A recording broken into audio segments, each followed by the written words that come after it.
As you see the nations all worked up, devouring, trampling, crushing, even persecuting the people of God, keep looking. Keep looking until the end, when the real judge will decide who's going to rule.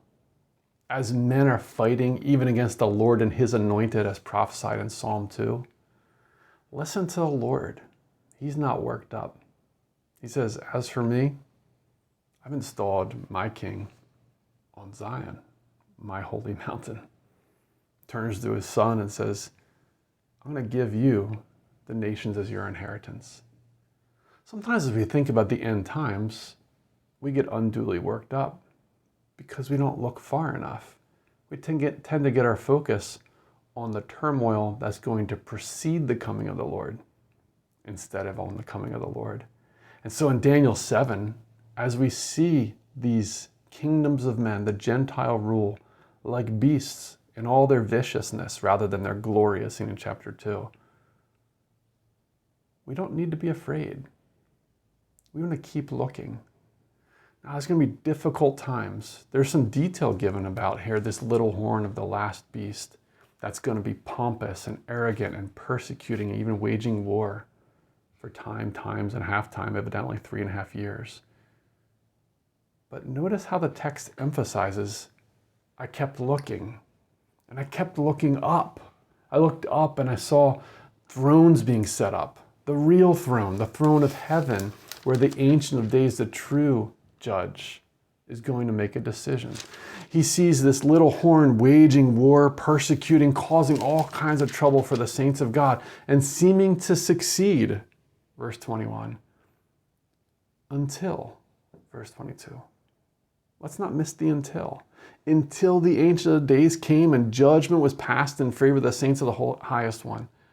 And the time arrived when the saints took possession of the kingdom.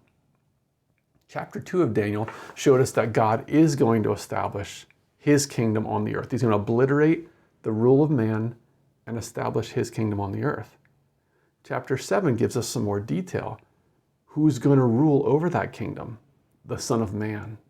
The Lord Jesus identified himself with that, and the rulers of his day knew he was. Mark chapter 13, verse 24 to 26. He says, after that tribulation time, you're going to see the Son of Man coming on the clouds of heaven. He was referring to Daniel chapter 7. Let me just read the verses. I kept looking in the night visions, verse 13, and behold, with the clouds of heaven, one like a Son of Man was coming. And he came up to the Ancient of Days and was presented before him. And to him was given dominion, honor, and a kingdom, so that all the peoples, nations, and populations of all languages might serve him. His dominion is an everlasting dominion which will not pass away, unlike the kingdoms of men. And his kingdom is one which will not be destroyed. The Son of Man is going to rule. And there's going to be those that rule with him. They're referred to as the saints, the holy ones of God. They're going to have trouble before that by this little horn of the final empire of men that's going to arrogate himself even to against the Most High God. It says in verse 25, and he will speak against the Most High and wear down the saints of the highest one. So it's going to be hard. And he will intend to make alterations in times and a law, and they will be handed over to him. God's going to allow that. Notice that God is still sovereign even in allowing that, though. They will be handed over to him for a time, times, and half a time, but the court will convene for judgment. The seat is going to be set up, and the judgment is going to be made. Now, God has always been sovereign all along, but there's a time coming when he's going to set up the court, and he's going to make the decision. The court will convene for judgment, and his dominion will be taken away, annihilated, and destroyed forever. Then the sovereignty, the dominion, and the greatness of all the kingdoms under the whole heaven will be given to the people of the saints of the highest one. Notice the Lord Jesus is the Most High One, the highest one. He's the elevated one. And the saints that associate with him will be given this kingdom. His kingdom will be an everlasting kingdom, and all the empires will serve and obey him. Now, Daniel, in this vision in chapter 7, he saw 4 beasts. The first one, a lion with wings. The Babylonians like to identify with that, verse 4. The second one, a bear lifted up on one side, like the imbalanced kingdom of the Medes and Persians. The next one in verse 6, is a leopard with wings like Alexander the Great, conquering so quickly. A leopard is quick, but give it wings, it's even quicker. Notice it says at the beginning of verse 6, after this I kept looking, and behold, another one. Evidently, these are sequential. They come after each other.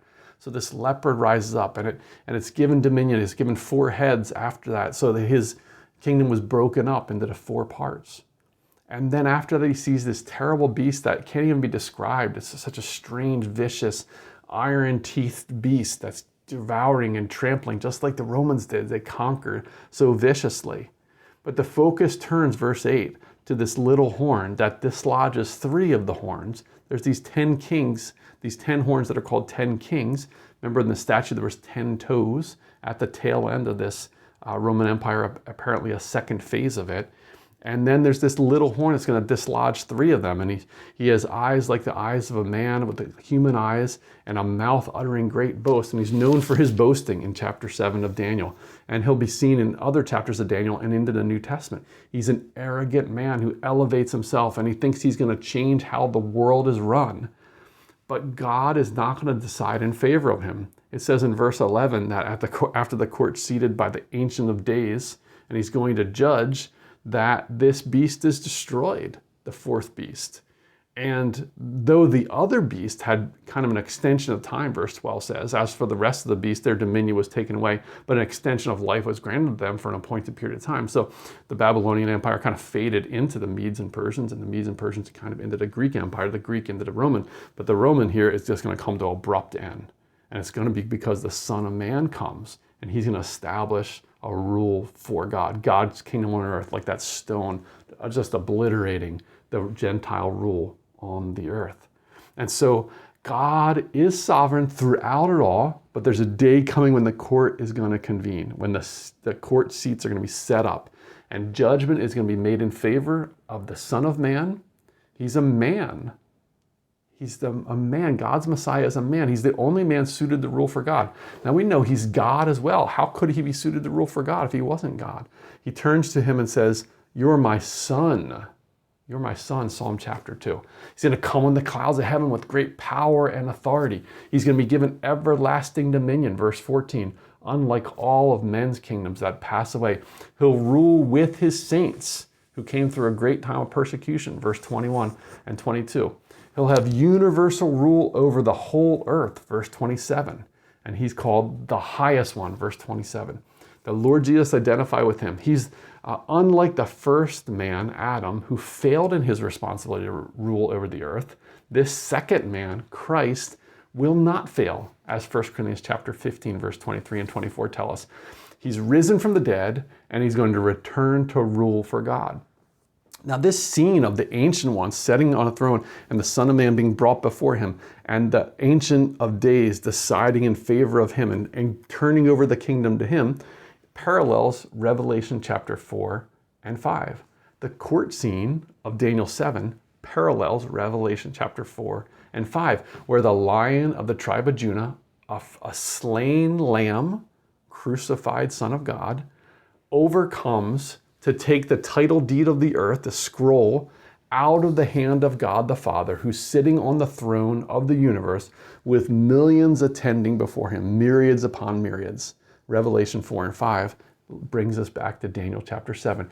And so the rule is turned over to him. So know that to belong to the highest one, to align with the Son of Man, the Lord Jesus, is the right choice in the long run. Know and rejoice that the Almighty will ultimately give rule of the earth to his Son, the Lord Jesus. As he says in Psalm 110, quoted many times in the New Testament, "Sit at my right hand." So that's where the Lord Jesus is today, sitting at the right hand of the Father. "Sit at my right hand until I make your enemies the footstool of your feet." So there's a day coming when the Son of Man, the Lord Jesus, who's risen and seated at God's right hand, is going to rule for God over this earth. He's going to come back on the clouds of heaven. And so we want to share David's spirit. He longed for that day. He had been promised, 2 Samuel chapter 7, that his son would sit on his throne, ruling over the world for God. But it hadn't happened yet. He longs for it, though, even to the end of his life. 2 Samuel chapter 23, his last words are longing for the day the ruler among men shall be just, ruling in the fear of God. And may we also not only have the information about it, but have the longing for it, such that we would overflow like David did in poetic expression. How can I express how wonderful that day is going to be when the Lord Jesus finally comes back and the ruler among man is just ruling in the fear of God. He's going to give God his place like he should. He's going to rule in righteousness like he should. It's going to be, how can I say it? He shall be like the light of the morning. It's going to be like daybreak. He shall be like the light of the morning, like the rising of the sun, a morning without clouds, when from the sunshine, after rain, the green grass springs from the earth. What a blessed one that'll bring in such a blessed time. Even so, come, Lord Jesus.